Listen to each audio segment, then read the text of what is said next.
Network Rail boss to get an MBE in the Queen's birthday honors. The boss of Network Rail will get an MBE in the Queen's birthday honors amid crippling disruption on the railway. Outgoing Chief Executive Mark Carne has been included in the honors list for services to the rail industry, which has struggled to cope since the introduction of new timetables on May 20. In the first 2 weeks of the new timetables, commuters were hit by cancellations and delays, while the performance on some lines was significantly worse.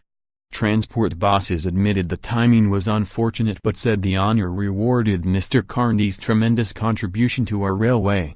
But the decision was slammed by Manuel Cortes, General Secretary of the Transport Salaried Staffs Association, who likened the timing of the honor to rewarding the captain of the Titanic for jumping ship.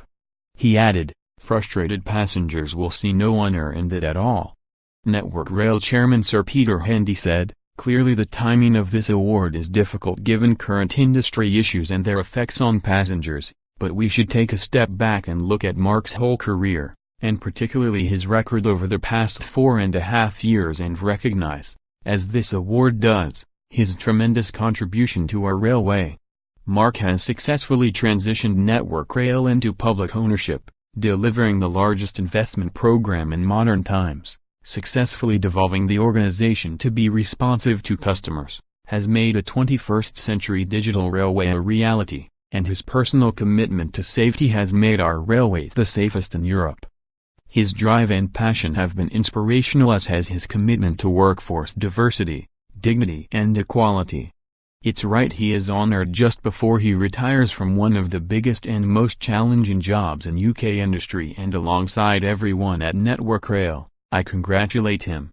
Transport Secretary Chris Grayling blamed Network Rail for the disruption, and Mr. Carne admitted it has not been good enough.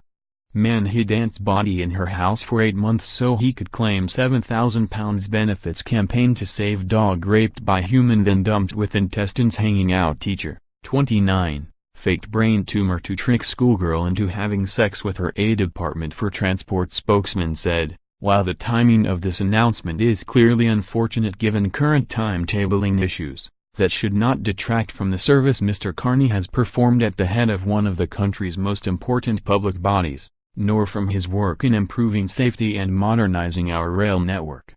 Mr. Carne, appointed in 2014, will step down later this year.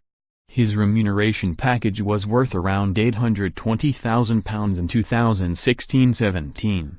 More, "This is what happens to your body when you drink alcohol in hot weather." More, Charlie Sheen spent $400,000 a year on sex workers in the 90s.